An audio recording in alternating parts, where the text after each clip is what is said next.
Assalomu alaykum aziz yurtdoshlar. Kayetta avtomobilimiz 2016-yil 155 ming kilometr yurgan, yoqilg'i benzin, 3.3 объем.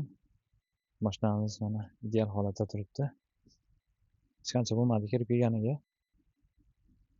Narxi 8 million 700 ming won, $5,900 to'g'ri keladi.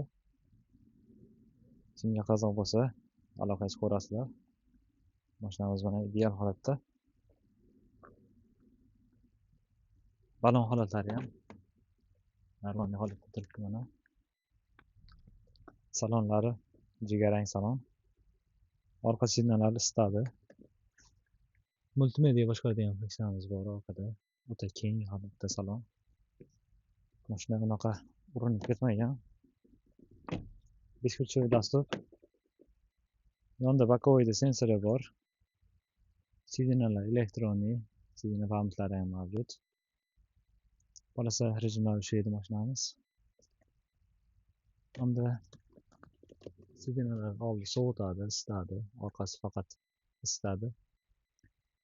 Rullar ishlaydi, avtohold, avtoparking, sport, rejim, normal rejimlari mavjud. Monitor bor. Zarda kamerani ko'rsatadi. Black box IDSlari bor. Mashinamiz panorama.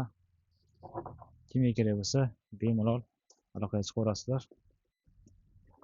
Ideal holatdagi Kayetta avtomobili. Sog' bo'linglar, omon bo'linglar.